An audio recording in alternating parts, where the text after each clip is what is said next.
Assalamualaikum warahmatullahi wabarakatuh. Salam sejahtera. Kita jumpa lagi di Garsi TV pada hari Jumaat, penghulu segala hari ni tuan-tuan. Hari ni Jumaat 5 hari bulan Mac. Berarti kita hampir mengharung setahun. Kerana 18 hari bulan akan genap 17 hari bulan, 18 hari bulan akan genap setahun. Kita melalui Perintah Kawalan Pergerakan ni. PKP, PKPB, balik pada PKP, PKP pemulihan sekejap. Saya fikir tuan-tuan pun dah, sebahagian daripada kita dah koyak mental lah. Tapi majoriti kita anggap dah koyak mental. Istilah yang digunakan apabila kita fikir ketahanan diri dan juga keupayaan berfikir secara wajar. Merosot dengan teruk. Kerana orang rasa begitu sukar untuk bertahan dalam keadaan PKP ni. Sama ada, paling besar tentulah kerana faktor ekonomi. Yang kedua adalah faktor psikologi. Ramai orang mula merasa bahawa PKP dan juga wabak COVID-19 telah merampas begitu banyak ruang hidup mereka yang kita lalui sejak begitu lama. Ruang hidup kita yang kita lalui sejak begitu lama. Ada tentulah ruang pekerjaan bagi mereka yang masih bekerja. Pekerjaan itu sekali menjadi sukar. Work from home tidaklah menggembirakan seperti mana diwar-warkan. Kononnya budaya work from home adalah budaya, dianggap budaya teknologi moden. Tetapi orang mula merasakan bahawa work from home tidak produktif, menjadikan saudara berada dalam keadaan kekeliruan. Komunikasi menjadi terhad. Kau boleh upayaan membuat keputusan menjadi tidak efisien. Semangat berpasukan terjejas dengan teruk. Ketepatan waktu habis, hancur. Jadi ramai orang mula terbeban dengan work from home ni tuan-tuan. Kerana secara individu mungkin setengah orang yang pemalas dan kaki mengulat dia suka kerana boleh lebih mengulat. Tapi bagi mereka yang fokus dan juga mahu bekerja memajukan diri ataupun syarikat mereka, mereka mula merasa terjejas dengan teruk work from home, terutama dari segi kesinambungan aliran kerja. Ops chart ni terpanggil dalam sektor korporat ni. Terjejas. Ramai yang mula merasakan bahawa sukar untuk menukarkan diri menjadi seorang pekerja di rumah. Berdasarkan pengalaman bertahun-tahun mereka menduduki pejabat untuk melaksanakan kerja. Sebahagian mula merasakan kata work from home juga tidak fleksibel kerana gangguan waktu bekerja menjadi berpanjangan. Dan ramai juga orang yang menganggap bahawa ini adalah ujian. Barangkali kita dapat melihat bagaimana teknologi menjadikan kita lebih efisien, tetapi dalam banyak keadaan adalah sukar untuk efisien. Kerana sumber teknologi yang sangat terhad, Malaysia bukanlah negara yang belum bersedia untuk work from home. Kerana di antara negara-negara industri ataupun negara menuju industri, kita lah negara mempunyai perkhidmatan internet yang paling buruk dan paling teruk di dunia. Antaranya. Ramai yang mula menganggap bahawa kos data dan kos penggunaan internet negara kita juga agak mahal bagi melaksanakan apa yang dikatakan masyarakat digital. Aksesnya juga teruk. Macam kami berada di Kuala Lumpur Trade Center, traders ni, bunyinya sangat glamour tuan-tuan. Tapi saya hanya boleh menggunakan komunikasi Celcom 013 hanya di garisan kerusi saya ni akhir. Kalau saya pergi ke belakang, line phone tak ada. Ramai kawan-kawan yang membuat telefon yang penting, marah pada saya kemudian WhatsApp. Penting ni, sedangkan bila saya berada di belakang line nya tak ada. Kami terpaksa menggunakan WhatsApp call. Bayangkanlah tuan-tuan, berada di KL traders ni, yang meletakkan tak kurang daripada 400 premis perniagaan dan 1,000 lebih rumah kelas elit ni yang ada dalam kawasan ni pun. Perkhidmatan line telefon sangat ayam, sangat cekai. Dan tak heranlah salah satu daripada pelabur asing menyindir Malaysia adalah mempunyai impian dan nafsu yang sangat besar untuk menjadi sebuah negara industri, tetapi mempunyai keupayaan yang sangat kecil dalam mendigitalisasikan komunikasi. Itu antara kekecewaan dan beban besar yang kita alami bagi mereka yang mula melaksanakan kerja secara digital. Ramai yang belum tahu app Zoom. Setengah orang menggunakan app Zoom 40 minit, meeting terputus tanpa mengetahui app Zoom yang free hanyalah memberi ruang 40 minit, barulah tahu. Kemudian apabila ada orang company yang nak memasukkan app Zoom, permohonannya pula tak boleh dibuat secara online. Bayangkan mesyuarat online tuan-tuan, work from home, semua orang bekerja di rumah. Meeting popek. 40 minit popek-popek, tiba-tiba Zoom putus. Barulah sedar bahawa Zoom perlu di-download dengan berbayar. Nak membayar pula terpaksa melalui proses ke pejabat kerana sistem digital tidak disediakan di pejabat dari segi kaedah bekerja, kecuali kaedah berkomunikasi. Ini meletakkan ramai orang dalam keadaan yang menjadi lebih stres apabila mereka bekerja di work from home. Ramai orang juga yang koyak mental, tuan-tuan. Saya baca, saya pun kadang-kadang koyak mental, tuan-tuan. Berarti di tengah-tengah kita menghadapi kemelut yang besar macam kes malam, di mana petang kita dah brief mengatakan bahawa isu ahli politik ataupun VIP memintas suntikan vaksin tidak berlaku. Orang ni dia tak ikut kelas petang, dan saya kata kurangkan daripada menumpukan apa-apa maklumat yang saudara dapat tentang COVID-19 dan viralnya di Facebook. Saudara kena mengubah kaedah menerima maklumat dengan menaik tarafkan bagaimana saudara melihat sumber maklumat. Jadi bila saya dah jawab mengatakan kenyataan seorang doktor di Kelantan mengenai kerajaan negeri Kelantan cuba merampas 200 vaksin bagi kegunaan so-called politik. Oleh kerana doktor ini mendapat maklumat hearsay yang salah dan dia telah membuat jump to conclusion bahawa permohonan surat daripada susah kerajaan negeri Kelantan adalah satu hijack, iaitu bertujuan merampas 200 dos vaksin untuk disuntik bagi kepada orang-orang yang mempunyai kaitan dengan ahli politik di Kelantan. Maka dia up story itu viral. Dan tuan-tuan telah mengambil keputusan untuk percaya bahawa berlaku manipulasi politik dalam pembahagian vaksin ni. Kemudian saya jawab dah di sebelah petang. Saya kata follow story biar sampai habis. Sebab saudara bergantung pada Facebook.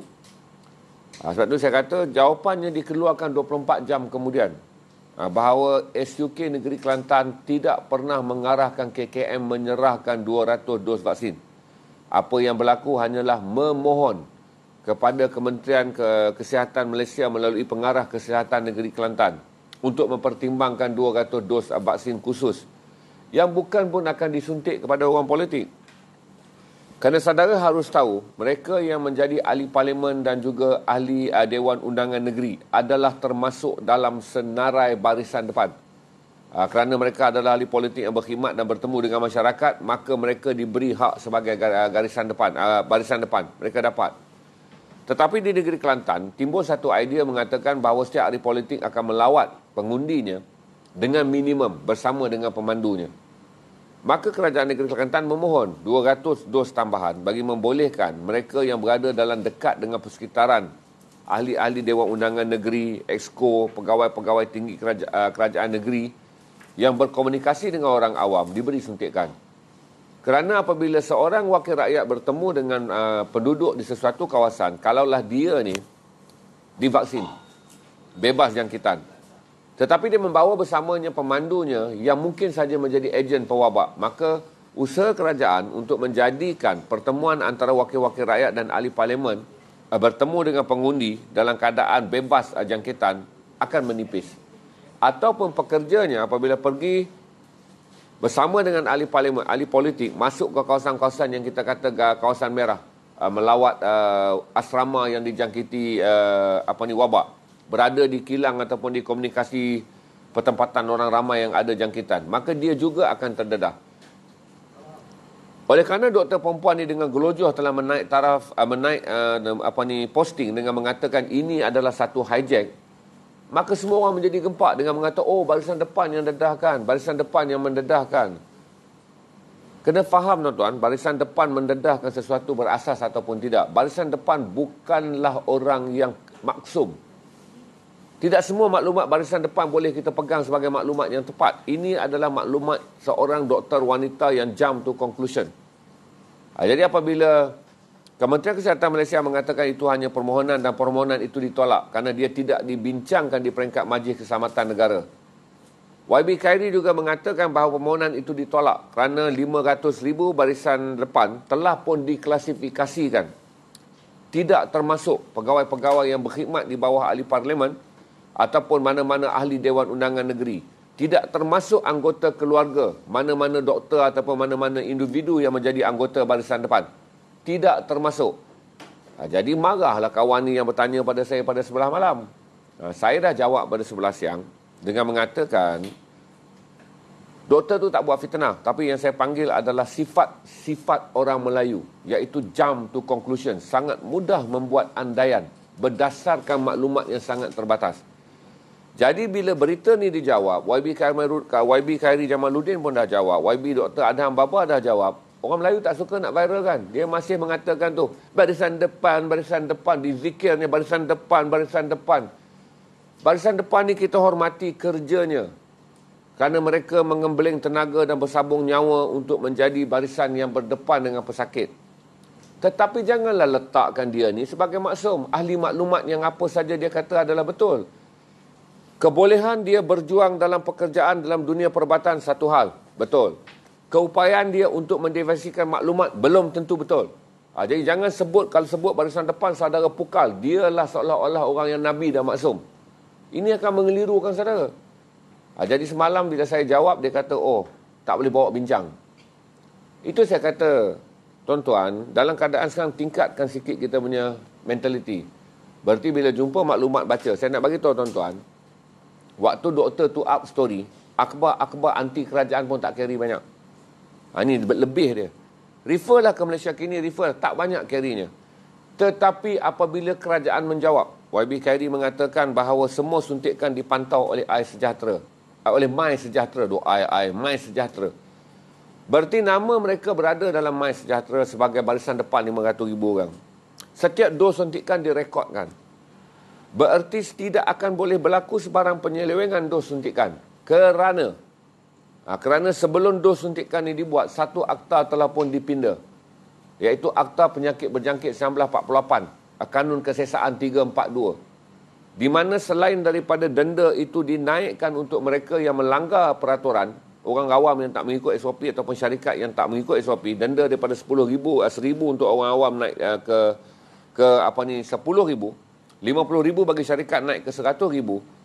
Undang-undang ini juga terpakai kepada sesiapa yang menyeleweng penggunaan vaksin COVID-19.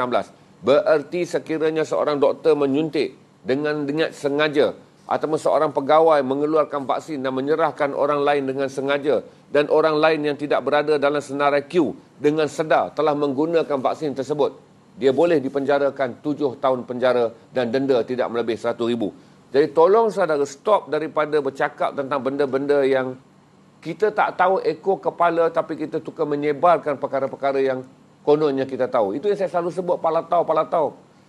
Saya bukan marah tuan-tuan, tapi ini cara saya menyampaikan maklumat yang tegas bagaimana minda orang Melayu, mindset orang Melayu, attitude orang Melayu kena berubah. Kalau inilah bala yang diturunkan oleh Allah kepada kita ni, kalau satu dunia Allah turun dengan hikmah dan matlamatnya apa saya tak tahu. Tapi kalau untuk kita lah bala ni diturunkan kepada kita dan menjadikan bangsa ini lagi bangsa yang suka menyebarkan fitnah, bangsa yang suka mengambil kesempatan untuk menyebarkan kebencian, bangsa yang suka mengambil kesempatan untuk menanamkan hasutan. Wabak ini adalah bala yang akan berpanjangan dan wajar dipanjangkan. Sebab dia tak cukup mendidik bangsa ini untuk mengenal dan menginsafi apa yang Allah turun dan uji ke atas mereka. Jadi kurangkan fitnah, kurangkan tohmah. Saya bagi tahu pada saudara, plan kita untuk melaksanakan suntikan ni luar biasa. Itu saya kata buat perbandingan. Saudara mengungkit Singapura dapat suntik lebih awal. Yes, kita akui Singapura dapat suntik lebih awal. Tuan-tuan, secara globalisasi pun, semua negara-negara ekonomi mahu Singapura pulih dulu. Kerana kedudukan Singapura adalah kuasa ekonomi Asia Tenggara nombor 1. Pelabuhannya sangat penting. Trend settingnya untuk memakmurkan perniagaan sangat penting. Kerana Singapura adalah pelabuhan yang keempat terbesar di dunia. Berarti Singapura mendapat lebih perhatian kerana sekiranya Singapura menjadi negara bebas daripada COVID-19, berarti transaksi ekonomi akan berlaku di Singapura untuk memakmurkan negara-negara serantau. Satu. Yang kedua, Singapura mempunyai duit. Ekonominya tinggi, rakyatnya sedikit. Dia mampu membeli. Jadi berarti tuan-tuan kena faham apabila Singapura melancarkan vaksin dulu, tidaklah menggambar Malaysia ni bodoh. Tidak menggambarkannya. Kerana orang yang merancang pengedaran vaksin bukanlah orang yang merancang secara membuta tuli. Pasaran vaksin dunia juga melihat spot merah yang diselamatkan dulu. Spot merah ini akan bertukar menjadi spot hijau. Dan kemudian spot hijau ini memakmurkan pula ekonomi bagi negara yang berada di sekitarnya. Kalau Malaysia suntik dulu tuan-tuan, Malaysia suntik dulu dan kita menjadi negara hijau, dan Singapura menjadi negara merah, ekonomi Asia Tenggara tidak akan berkembang. Kerana Singapura adalah sumber ekspor Malaysia yang terbesar di 4 negara. Malaysia ni ekonomi dia 55% datang daripada 4 negara je tuan-tuan. Amerika Syarikat, Jepun, Singapura dan China. Jadi saya kena faham. Dikutuknya Malaysia ni lambat. Dikutuknya Malaysia ni lena. Kalau kita apply kepada mana-mana pun pengedar sumber vaksin, dan kita menyenaraikan negara kita dalam pertubuhan kesihatan sedunia, kedudukan Singapura diberi keutamaan. Apabila Singapura pulih, ekonomi Asia Tenggara akan pulih kerana ini adalah hub pelabuhan yang keempat terpenting di dunia. Bila kita lewat daripada Singapura, saudara bantai lagi. Inilah tak cekap lah, lambat lah, lewat lah, mangkak lah, nganga lah kata orang utara. Tapi Jepun lewat 2 minggu daripada Malaysia. Jepun negara paling maju. Negara yang dianggap sebagai 4 kuasa ekonomi dunia yang besar. Jepun berada dalam ekonomi dunia yang ketiga sekarang. Jepun terlewat 2 minggu daripada Malaysia menyuntik vaksin. Saudara tak buatlah perbandingan Apple ke Apple. Apakah bengong? Jepun ni duitnya banyak, ekonominya besar, tetapi dia lambat. Ekonomi negara maju ni, kalau tengok filem-filem Jepun ni, hospital bertingkat-tingkat. Hospital macam shopping mall. Jepun terlewat 2 minggu. Kita menjalankan pelaksanaan vaksin lebih dahulu, tetapi Jepun lewat 2 minggu. Ini menunjukkan kata, apa yang sedang kerajaan lancang. Ni tuan-tuan, aku tak kempen untuk PH.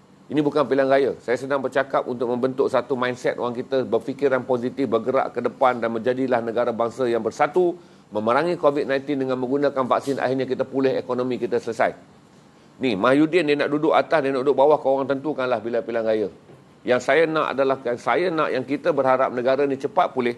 Orang miskin kembali bekerja, peniaga kembali berniaga, golongan yang terjejas hidup dia kembali mendapat nasi di dalam pinggan. Bukan undi untuk Mahyudin. Saya tak ada kena mengena dengan PH. Okey?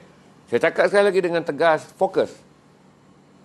Okey, kalau nak maklumat ni, jangan lagi duduk bergantung FB. Kau kawan dengan FB, kawan kau pun hari-hari duduk tunjuk gelang emas. Tiba-tiba orang tunjuk gelang emas ni lah naikkan status, dia tahu segala benda tentang vaksin. Kawan kau ni hari-hari kerja dia menaikkan cerita tentang artis tu bergumul dengan artis ni bercerai dengan artis ni. Lepas tu orang ni lah yang menaikkan kenyataan ni. Ada ahli politik telah konam vaksin. Tuan-tuan, dalam keadaan sekarang tingkatkan. Sebab tu saya kata bila YB Khairy Jamaluddin jawab, yang pertama memberi tempat pada jawapan ni adalah Malaysia Kini. Yang Khairy besar. Walaupun Malaysia Kini ni adalah akhbar pro pembangkang. Tapi dia faham, Stephen Gunn ni faham peranan dia sebagai seorang ketua operasi bilik berita. Sampai masa politik dia memihak. Sampai kepada kepentingan negara bangsa, dia memilih untuk menyumbang berita yang benar. Dr. Adam Baba keluar, tak akan berlaku penyelewangan vaksin. Kerana vaksin dipantau melalui menggunakan MySejahtera. Senarai mereka yang disuntik telah tersedia. Apabila anda memohon, anda akan mendapat rangkaian permohonan maklumat. Saudara tak baca? Heboh Beautiful Nara. Heboh Roti Kaya.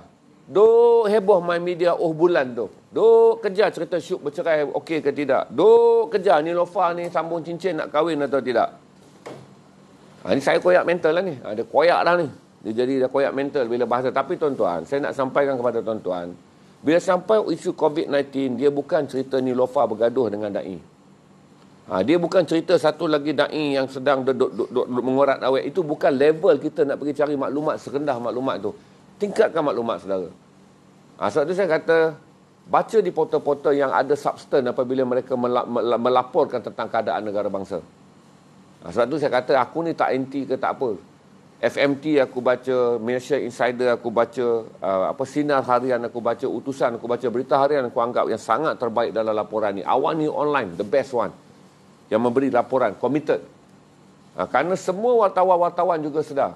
Ini bukan masa untuk berpolitik. Ini adalah masa untuk menyebarkan kepada kita semua maklumat yang betul. Sebab tu saya bagi tahu kepada saudara. Saya jawab kepada saudara yang semalam tu. Banyak sangat di Beautiful Nara tu. Duk tengok kisah Harti bercerai tu. Saya katakan bahawa kalau Google saja mengenai kes vaksin dimanipulasi, berbaris berita dia. Google lagi kes vaksin dimanipulasi jawapan kerajaan, keluar berita dia. Sebab tu saya kadang-kadang kecewa kerana beberapa hari dah kita bercakap mengenai berfikirlah positif, bergerak ke depan. Ini perang kita untuk memastikan negara bangsa ni selamat daripada wabak jangkitan. Ini perang kita.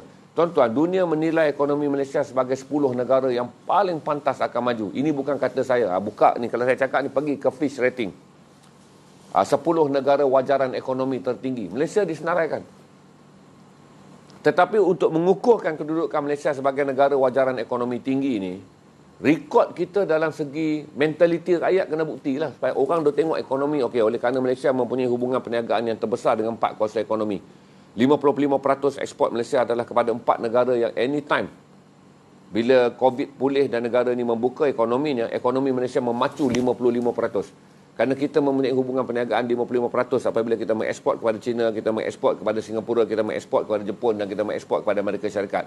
Ini adalah 4 negara enjin utama ekonomi dunia. Nerve ekonomi dunia berada kerana ini adalah top 4. Jadi tuan-tuan kena faham, untuk membolehkan Fitch Rating dan agensi-agensi antarabangsa melihat pula mentaliti. Dia tengok sekarang ni skala ekonomi berdasarkan angka-angkaan, nombor-nomboran. Tapi kalau dia melihat dari segi suntikan, yang keluar menyuntik tu berapa kerat, yang keluar menyuntik tu hanya beberapa orang, yang menjadi anti vaksin ramai. Dia bagi tahu tu, ini negara kelas kampungan ni. Ini mana, bukan country ni, ini county. Bukan negara, ini daerah mana tak mana pasal vaksin pun duk bertekak. 30% nak suntik vaksin pun payah. Maka negara akan menilaikan semula. Walaupun Malaysia mempunyai hubungan perniagaan yang sangat baik dengan 4 kuasa ekonomi dunia, tetapi rakyat negara ini tidak bersedia untuk menukarkan negaranya daripada zon merah kepada zon hijau. Fitch Rating akan keluarkan lagi. Berdasarkan kajian terbaru untuk menunjukkan negara-negara yang rakyatnya mempunyai minda untuk segera menghijaukan negara mereka bagi membolehkan ekonomi dipacu dengan laju, Malaysia tidak disenaraikan. Ini kerana palatau-palatau anti vaksin ni. Hari ini keluar lagi statement. Saya sanggup mati tanpa divaksin. Kerana di dalam Al-Quran Allah telah menyebut pada hujung zaman ini penuh dengan ujian dan penuh dengan ujian yang menguji keimanan. Dia mengatakan bahawa mati tak disuntik vaksin ini bagus kerana inilah masa kita beriman dengan ujian Allah, iaitu menolak vaksin adalah sebahagian daripada rukun iman. Sakit kepala. Tapi tuan-tuan jangan ambil tu, kita pergi kepada yang positif. Daftar dengan MySejahtera. Pastikan pada hujung bulan Mac kita mencapai 10 juta orang yang telah berada dalam senarai MySejahtera. Apabila agensi-agensi ekonomi membuat penyelidikan begini tuan-tuan, hujung Mac sangat penting. Kerana semua laporan agensi-agensi ekonomi dunia yang besar yang akan digunakan pakai oleh pelabur-pelabur dan perbankan dunia adalah merujuk kepada apa yang dipanggil laporan suku tahun. Kalau hingga bulan Mac, maka Malaysia disenaraikan juga oleh antara 10 negara yang mempunyai rekod paling tinggi kemahuan rakyatnya menyertai kelompok imunisasi vaksin. Dia panggil penting. Dalam dunia ni sekarang dia wujud satu term yang dipanggil kelompok imunisasi vaksin. Kelompok ini kalaulah menunjukkan Malaysia antara 10 negara teraktif untuk menyertai kelompok imunisasi vaksin, maka dia memberi nilai tambah kepada potensi ekonomi negara. Jadi tuan-tuan, setiap kali kita membeli lampu hijau kepada vaksin, kita bukanlah bercakap tentang diri kita bebas COVID jangkitan. Kita sedang berjuang menaik taraf negara kita di mata dunia sebagai negara yang memiliki rakyat yang mempunyai mentaliti kelas 1 dari segi menghijaukan standard ekonomi negaranya. Dengan menjadikan mereka adalah warga yang orang barat atau pelabur datang, dia tahu dia berurusan dengan sebuah negara yang rakyatnya mempunyai mentaliti kelas 1 apabila memerangi wabak COVID-19. Ini nasihat saya hari ini, bukanlah saya marah tuan-tuan, ini saya cakap. Ini saya cakap dengan isteri saya, dengan anak saya pun apabila saya nak menjelaskan sesuatu perkara yang serius berkaitan bagaimana teknik dan juga bagaimana kita perlu berfikir untuk bergerak ke depan. Inilah nada saya. Saudara nak kata koyak tu kalau saudara punya hal lah, jadi maklumat saya tu sampai. Okey, ada soalan tak? Saya akan panjangkan sikit petang ni tuan-tuan. Saya dah mula risau ni tuan-tuan semua jadi duk baca web cap ayam ni, saya tak marah. Bacalah kadang-kadang tuan-tuan. Ayam ni pun menggembirakan kita.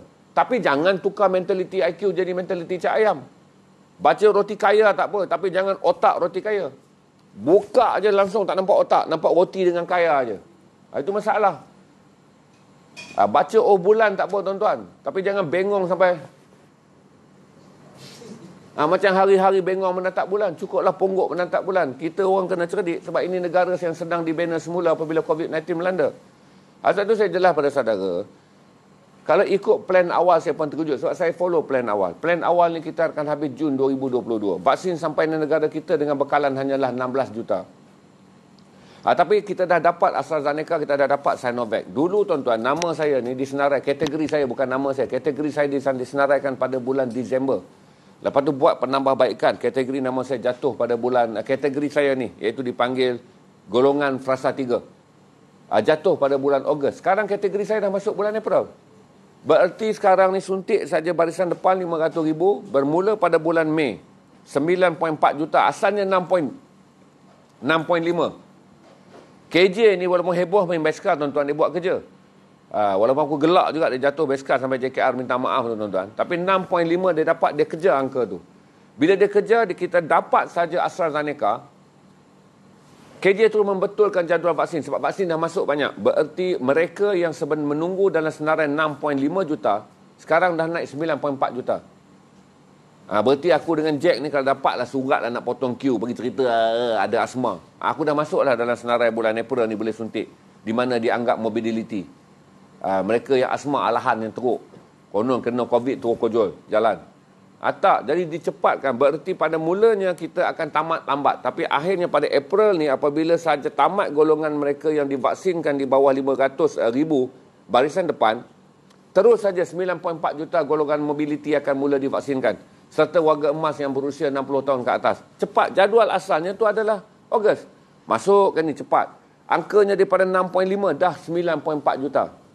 Bererti mereka yang mempunyai penyakit-penyakit morbidity ringan yang sebelum ni pergi doktor pun 50-50 nak senaraikan. Doktor senaraikan sebab ubatnya cukup.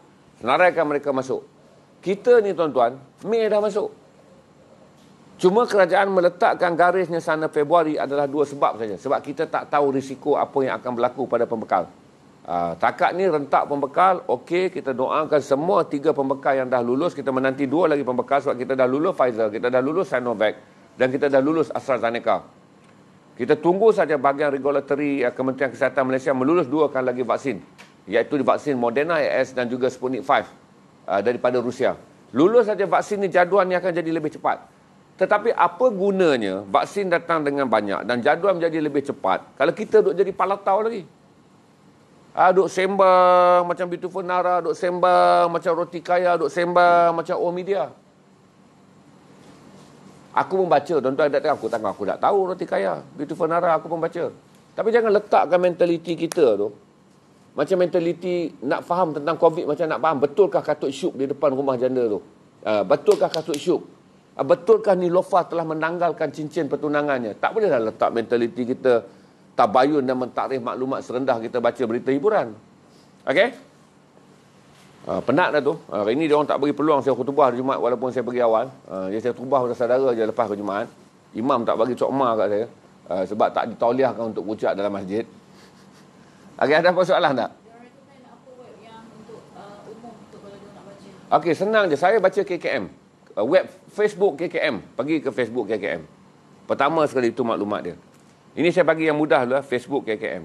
Kemudian ada seorang Facebook Dr. India, Dr. Mala. Saya ni tuan-tuan, tiap hari tak boleh lalu. Malam nak miss, dia akan cross. Apa doktor naik semalam bagus. Dengan memakai baju kuning tu, dia perjelaskan mengenai type-type vaksin dalam suntikan. Panjang sikit, 52 minit. Saya pun dengar skip sikit. Tapi saya dapat digest banyak benda lah. Tu vaksin tu Dr. Mala. Kalau saya nak dengar pemberitaan, crossline je. Crossline pertama, mindset saudara kena bayar. Pergi ke Malaysia Kini.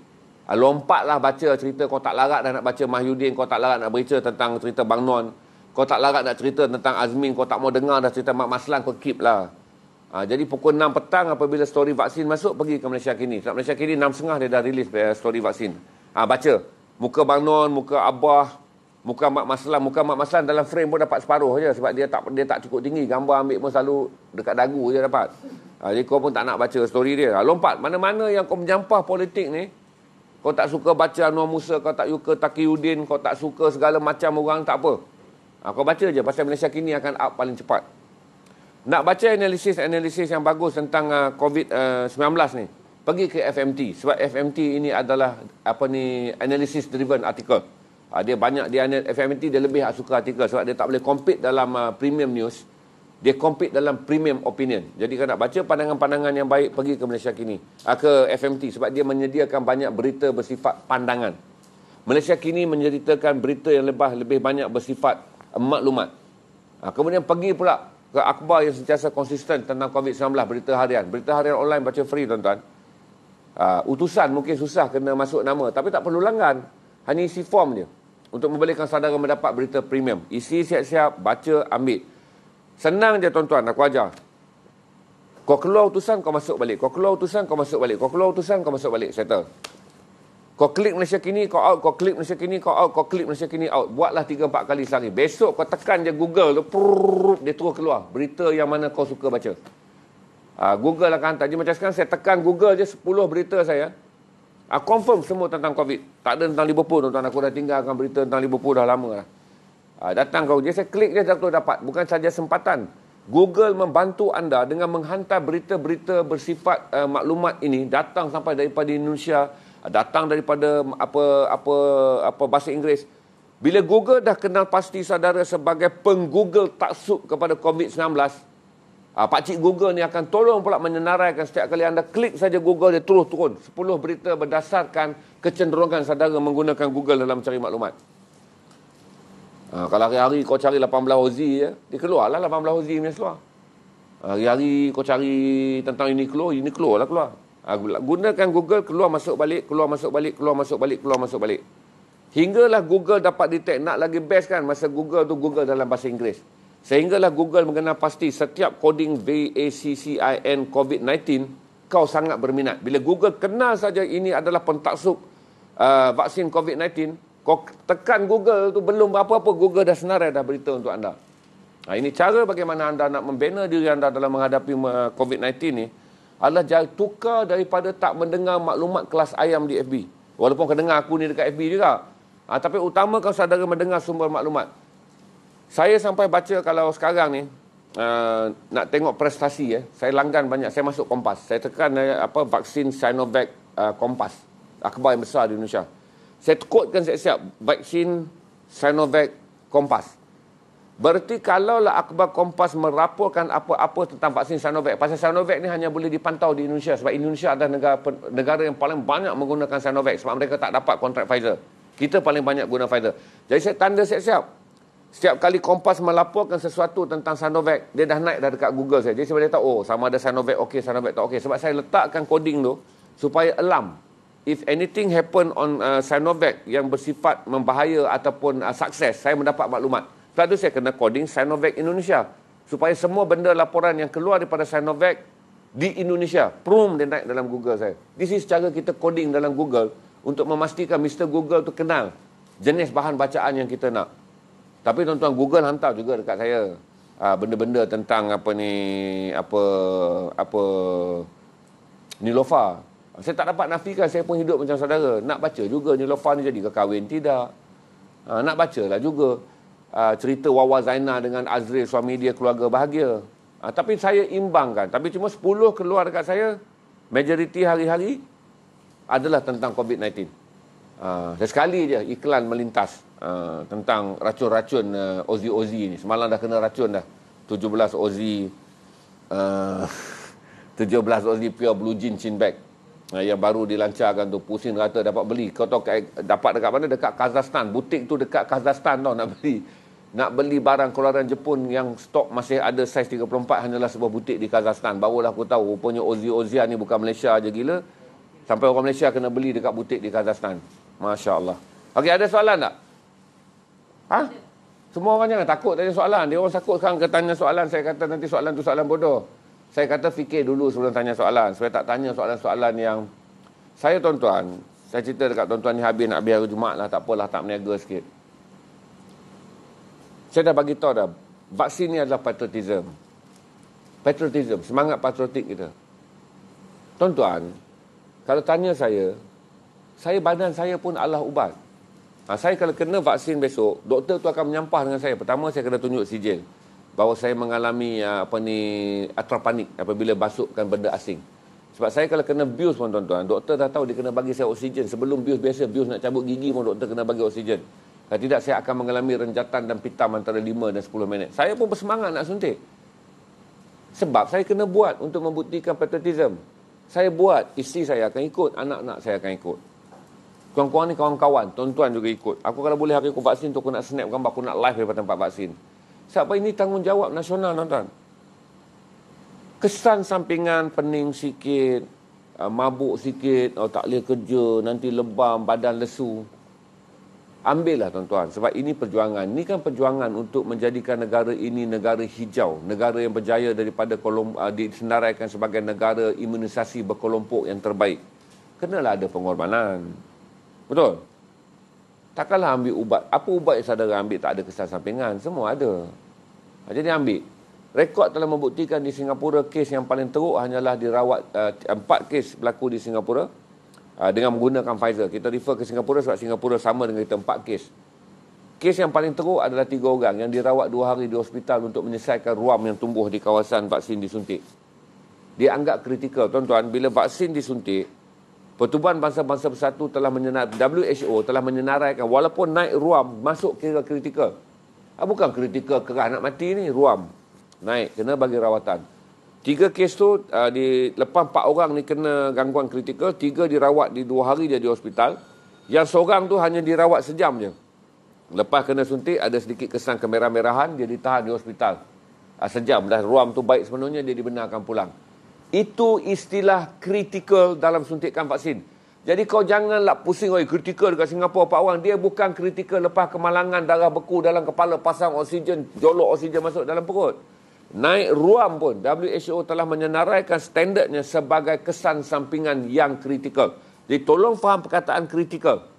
Perkataan kritikal ni naik ruam, lawyer yang teruk, hilang jarak pertimbangan, dia tak boleh jalan, dia jadi goyang. Maka WHO kata senaraikan sebagai kritikal, letak di hospital, pantau hingga dia pulih sepenuhnya. Kenapa? Kerana kita tak mahu dia keluar nanti, badan dia tak balance, dia bawa kereta, dia berlanggar. Dianggap kemalangan kerana hilang pertimbangan selepas disuntik. Berarti dia akan memburukkan kepada dunia perception mengenai vaksin. Sebab tu dia punya istilah kritikal diperketatkan kepada tahap sampai naik ruam dia tuan-tuan. Pun letak. Supaya kesan-kesan ni tidak menjadi asbab orang menyebarkan fitnah, mengatakan ia berpunca daripada vaksin. Untuk menutup mulut anti vaksin ni, piawaian yang ketat perlu dibuat ke atas suntikan vaksin bagi membolehkan pembenci-pembenci vaksin tidak mencari sebab untuk menyebar luaskan fitnah dengan mengatakan dia ni okey je, dia pergi sihat. Balik-balik dia bawa kereta, nonong, bom, masuk dalam longkang, mati. Sebab tu dia kena letak hingga dia tenang dan dia keluar. Berarti proses kritikal ni bagi membolehkan tidak berlaku sebarang perkara yang menyebabkan kematian atau kecederaan yang kemudiannya pemfitnah akan mengaitkannya sebagai berpunca daripada suntikan vaksin. Sebab tu dikatakan kritikal walaupun naik ruam di kawasan suntikan. Jadi harap faham perkataan kritikal. Kerana inilah yang mereka pakai. Maka inilah istilah yang saya kena jelaskan kepada saudara. Okey? Kita ada berapa angka saya dah... Saya ayat je, sebab tu saya tunggu orang tanya soalan. Contohnya saya tak marah, tanya je. New Zealand kalau gempa tu di Christchurch atau Dunedin, itulah 2 kawasan dia. Dia berada dalam zon hujung gempa tu. Amaran tsunami akan naik secara automatik tuan-tuan. Dia akan naik kerana dia memasang berbola digital. Bila ombak bergerak dia akan naik. Kita hanya akan tahu selepas 3 jam barulah amaran tsunami akan ditarik balik. Tapi dalam sejarah New Zealand, walaupun amaran tsunami dikeluarkan, dia tak pernah ada rekod kena tsunami. Saya dah melawat Dunedin, saya dah melawat Christchurch, saya dah pergi dah ke tapak runtuhan waktu gempa besar 2008. Saya melawat tapak tu pada 2014. Sekarang menjadi kawasan mall yang terkenal dengan menggunakan kontena. Dulu kerajaan nak buat tempat tu sementara aja dengan menggunakan kontena apabila mall runtuh. Tapi sekarang kemudian kerana kontena tu popular, telah menghasilkan pemandangan yang unik mengenai bandar Christchurch. Bisnes kontena tu dikekalkan sampai sekarang. Cantik tuan-tuan, masuk dalam kedai Adidas yang kontena ada 40 kaki 2 tingkat. Masuk ke dalam kedai-kedai barangan macam-macam, semua menggunakan kontena. Saudara Google je, kontena mall at Christchurch, saudara tengok pemandangan dia sangat cantik. Hingga kita rasa akhirnya kan kalau negara kita ada satu mall yang berorientasikan kontena seperti New Zealand, dia menarik. Mula-mula dia buat sementara, tapi oleh taringat pelancong dia tinggi, perniagaan dia sangat baik. Lokasi yang digantikan tu telah mencetuskan fenomena dunia di mana dipanggil kontena emporium. Bandar tu tempat perpindahan sementara tu dia naik taraf dan kini menjadi pusat pelancongan yang hebat kalau saudara pergi ke Christchurch untuk melancong dan membeli belah. Okey, tak ada apa soalan ni untuk kanak-kanak bawah 18 tak divaksinkan. Sebab itulah jumlah angka vaksin di Malaysia 28 juta. 28 juta angka vaksin di Malaysia akan dipluskan lagi hingga sampai 32 juta. 4 juta tambahan adalah untuk warga asing. Warga asing, kerana warga asing ini adalah mereka yang bekerja dalam sektor ekonomi yang memacu ekonomi negara, maka mereka tak boleh dilayan sebagai warga kelas 2. Mereka harus dilayan sebagai warga ekonomi. Tuan-tuan dan perempuan, terima hakikat ni. Sekiranya kerajaan memilih untuk menyuntik pendatang asing dengan percuma, kena terima. Sebab mereka adalah enjin ekonomi. Kerana sekiranya negara ni nak pulih untuk membolehkan kembali kita yang berada dalam enjin ekonomi kedua. Kita ni enjin ekonomi kedua, iaitu berdasarkan apa dipanggil ekonomi domestik. Tapi pekerja-pekerja asing bekerja dalam enjin ekonomi pertama, iaitu di mana mereka bekerja di kilang-kilang yang menghasilkan barangan ekspor. Itu ekspor 55%. Berarti kalau mereka dapat, janganlah pula esok naik story anak kera di hutan disusu, anak di rumah mati kelaparan. Faham struktur ekonomi. Apabila pekerja asing bekerja di kilang-kilang yang menggerakkan sektor ekonomi ekspor ini bekerja dapat suntikan, mereka bekerja jangkitan bebas, ekonomi penghilangan pembuatan dan juga ekonomi penghilangan dan pembuatan dan juga pembinaan berjalan dengan baik. Kerana 4 juta mereka mendapat vaksin, ekonomi akan burst daripada mereka dulu. Kerana mereka lah yang akan mengeksport yang saya kata tadi tu. Malaysia punya 55% kuasa ekspor pergi ke Singapura, pergi ke Jepun, pergi ke China, pergi ke Amerika. Jadi mereka ni adalah piston utama dalam ekonomi. Jadi suntik mereka tak payah marah. Tak payah dah demo. Tak payah lagi nak naik status-status membenci pendatang asing. Kerana mereka kita kena terima hakikat. 10 tahun dulu orang Melayu tak nak bekerja di kilang-kilang. Hina kerja kilang ni. Orang Melayu tak mau bekerja di tempat-tempat yang gaji 1,200, 1,500 sebab tak boleh beli kereta. Malulah nak letak dekat IG gambar latar belakang kilang. Malulah nak letak status dekat Facebook. Kerja apa? Kilang. Tapi kita telah menjemput 4 juta pendatang asing datang. Sama ada datang sebagai rela atau datang secara parti. Lupakan dulu buat sementara. 4 juta orang ni kena disuntik. Okey, saya jawab yang tu dulu. 18 tahun ke bawah kenapa tidak disuntik? Kerana ketika ujian klinikal dibuat ke atas lebih 56,000 orang, yang 46,000 orang yang menggunakan vaksin Pfizer. Kan sukarelawan ni hanya orang 18 tahun ke atas dia boleh isi. Kalau 17 tahun kena mak ayah isi. Dalam undang-undang antarabangsa 18 tahun dia boleh membuat keputusan sendiri. Maka ubat ini hanya dicuba kepada mereka yang berusia 18 tahun yang boleh membuat keputusan ketika menjadi sukarelawan. Waktu Pfizer dicuba di 6 buah negara membabitkan 46,000 orang sukarelawan. Jadi tak pernah dicuba pada kanak-kanak. Jadi mereka yang berusia bawah 18 tahun tidak akan disuntik buat masa ini. Sebab tu penting tuan-tuan. Bila dah 18 tahun ni tak suntik, yang tua merega ni lah, yang sokol orang matang ni lah kena menyuntik untuk membentukkan imunisasi vaksin, komuniti imunisasi vaksin tu terbentuk dengan luas. Bila jajaran kita luas, tu saya kata, kau takut anak kau pergi sekolah kena vaksin, kau pun tak suntik, kau lah punca anak kau akan kena vaksin. Jawab macam tu je. Apabila kelompok utama yang bergerak dalam jajaran vaksin ini ada 2 jajaran dia. Satu dipanggil jajaran pekerjaan, dipanggil sektor ekonomi, dan satu lagi adalah jajaran sektor sosial. Sektor ekonomi menyumbangkan 92% kes jangkitan. Jajaran sektor sosial hanya 8. Berarti sekarang ni kita pergi mall, kita pergi mana ni pun, kalau ada kes jangkitan, kita hanya menyumbangkan 8% daripada jumlah 300,000 lebih yang ada tu. Yang lain semua datang daripada kluster ekonomi. Sama ada mereka bekerja dalam sektor penghilangan, pembuatan ataupun sektor pembinaan. Jadi sekurang-kurang kita anak pergi sekolah, taklah kita risau. Kerana jajaran dalam sektor sektor sosial sangat rendah. Sebab tu ada keyakinan untuk memulakan sistem sekolahan pada 1 bulan Mac. Tapi untuk membolehkan jajaran ini kekal selamat, yang mana 18 tahun ke atas kena berkorbanlah untuk anak-anak dan adik kita yang berada 18 tahun ke bawah. Kerana kita telah membentuk perisai zon hijau. Okey? Itu saja, 18 tahun ke bawah tidak akan disuntik, bukan saja di Malaysia tapi di seluruh dunia. Jangan salah faham pula kau kata 18 tak dunia. Ini adalah kita tak boleh buat kerana kita adalah negara satu daripada 163 negara dalam Pertubuhan Kesihatan Sedunia. Kita kena patuh arahan dan garis panduan yang dikeluarkan oleh Garisan Pertubuhan Kesihatan Sedunia. Ada pula ustaz dia pergi kata, WHO tu siapa? Dia nabi ke? Dia majlis syura ke? Saya betul-betul kecewa dengan saya kata, ustaz, bila nak diet ustaz dengar dekat pandangan pakar tu pun bukan majlis syura. Bila ustaz kena sakit pergi jumpa doktor tu bagi nasihat, ustaz tanya dekat mana dapat. Saya belajar di universiti tu, doktor tak kata pula semua yang ustaz tak kata pula semua doktor tu belajar dia punya pencarah-pencarah majlis syura ke. Dia kadang-kadang pening tapi tak apalah tuan-tuan, saya beritahu 18 tahun ke bawah tak disuntik kerana Pertubuhan Kesihatan Sedunia telah meletakkan garis panduan ni. Sah tu. ada seorang memberitahu kita dah dapat virus Nigeria. Berarti kita kena kawal untuk dia tak jadi kluster tu. Kita tak tahu tahap bahaya dia. Saya cuma mungkin dia digazet sebagai virus Nigeria, tapi dia tak gazet kan berapa kekuatan virus tu. Kalau dia gazet bukan sebagai strain tak apa. Kalau dia gazet dikenali sebagai virus Nigeria tak apa. Kalau dia kata strain itu bahaya. Sebab strain adalah coding. Strain 511 yang dikenali sebagai coding untuk virus daripada United Kingdom, dan strain 117 coding yang digunakan untuk virus Afrika Selatan. Itu saja virus 2 yang disenaraikan sebagai virus berbahaya. Kerana bukan keupayaan membunuh, tetapi keupayaan menjangkiti orang lain adalah 70% lebih tinggi daripada varian yang biasa.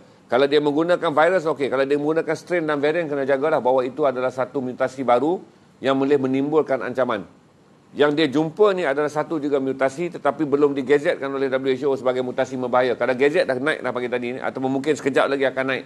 Kita tunggu petang ni, sekitar pukul 6, sebab KKM punya ketua pengarah selalu buat kenyataan dalam pukul 5. Kalau dah dalam pukul 6, virus daripada Nigeria yang sangat saya baca sampai until pagi tadi pukul 11, saya masih lagi scroll tu sebelum pergi solat Jumaat, tidak disenaraikan lagi strain ni oleh Petubuhan Kesihatan Sedunia sebagai strain berbahaya. Masih kekal dua strain yang dikekalkan, iaitu dipanggil sebagai strain varian 511 daripada United Kingdom dan varian 117 Afrika Selatan. Okey? Ya, mutasi COVID. Kalau dia panggil di bawah COVID dia senarai COVID lah. Berarti COVID ni dia strain, kuman tu mutasi. Dia sama saja tuan-tuan. Tubuh manusia dan kuman sama je. Kalau tuan-tuan tahu tentang sejarah ubat tikus, kenapa tak laku? Bila dia orang keluarkan sejenis ubat tikus, dimakan oleh tikus. 100 tikus mati, 5 tikus hidup. 5 tikus hidup ni apabila dia melahirkan anak-anak dia, berarti anak-anak dia semua adalah daripada sistem tubuh ibu yang berjaya bertahan daripada racun tikus yang kita keluarkan. Jadi anak-anak daripada generasi yang 5 ekor hidup ni, apabila dia lahir, dia kena lagi ubat yang saudara bagi tu, dia tak akan mati. Racun tu telah pun diimun dalam sistem tikus. Sebab tu tikus dan monyet pilihan utama apabila manusia menjalankan eksperimen klinikal, kerana dua binatang ini adalah binatang yang paling pantas menghasilkan sistem imunisasi dalam tubuh. Selain dia banyak dan mudah diperolehi, dan dialah yang paling dekat untuk melihat jenis bahaya satu virus dan bagaimana sistem imunisasi dibentuk. Sebab tu ujian klinikal untuk COVID juga dicuba ke atas tikus dan juga monyet. Okey? Memanglah setiap hari tuan-tuan, kita kalau tuan-tuan baca detail pun, tak pernah ada satu hari pun yang kita report jangkitan tanpa ada jangkitan daripada warga asing. Setiap hari akan ada kes luar negara tu. Di Singapura pun, rakyat Malaysia antara penyumbang utama kes jangkitan daripada luar. Baca salah report Daily Singapore, saudara compare ke Singapura tu, kalau Singapura report ada 18 kes baru, 3-4 mesti daripada rakyat Malaysia. Oleh kerana pergerakan berlaku, dan orang-orang yang bergerak ni telah ada dianggap sebagai pergerakan kritikal, di mana diberi pas khusus untuk bergerak. Waktu diuji di negara dia negatif, sampai di Malaysia dia positif. Itu yang menjadikan dunia begitu sensitif untuk membuka sempadan penerbangan. Kerana standard ujian di pelbagai negara, kadang-kadang ada setengah negara standard ujiannya lebih rendah result, ada setengah negara standard ujiannya lebih tinggi result. Sebab tu tuan-tuan, bukan saja berlaku di sini, Eropah juga mencurigai ujian dijalankan oleh United Kingdom. Sebab tu bila berlaku saja 511, walaupun ujian COVID-19 dibuat untuk menentukan seorang yang nak keluar daripada London dan pergi ke kota-kota lain di Eropah melalui penerbangan, no. Jerman lockdown, Jerman tutup penerbangan dia, Perancis tutup penerbangan dia, Holland, hampir 22 negara menutup penerbangan dia daripada menerima rakyat London, daripada menerima rakyat Britain. Walaupun Britain kata dia akan buat ujian untuk memastikan rakyatnya positif baru boleh fly, tapi tetap dia orang tutup kerana dia orang bimbang sekiranya Britain gagal mengesan 117 dan varian ini datang ke negara mereka dan menghasilkan jangkitan pantas.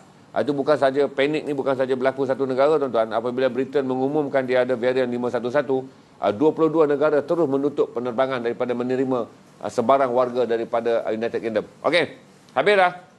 Kita sambung esok lah pula tuan-tuan. Ni Jumaat lama ni, 3 jam, sejam lah kita habis berkongsi. Saya harap itu je saya beritahu pada saudara. Saudara boleh saja membaca Oh Media, Oh Bulan. Saudara boleh membaca Roti Kaya. Tapi janganlah jadikan diri saudara apabila dibuka otak ada roti dengan sekaya. Bila jadi semak standard otak, tak baca di tempat-tempat yang boleh memberikan saudara maklumat yang tepat, benar-benar. Tuan-tuan, stay strong, stay positive. To stay strong, senang. To stay positif yang susah. Tapi kalau you tak positif, you won't be strong. Nak stay positif, kutip maklumat yang tepat dan jauhi viral. Ni varian yang paling bahaya ni varian Palatau lah. Yang di Malaysia aja ada. Dia nama dia varian Palatau. Dia yang menyebarkan kuman-kuman pemikiran yang kemudian mempengaruhi kita untuk menganggap bahawa anti vaksin adalah pro Islam. Anti vaksin adalah rukun iman. Menerima vaksin berarti saudara telah menjadi Yahudi. Menerima vaksin DNA saudara akan dipindah menjadi Freemason. Jauhi yang ni. Ini varian yang paling bahaya ni, varian Palatau ni.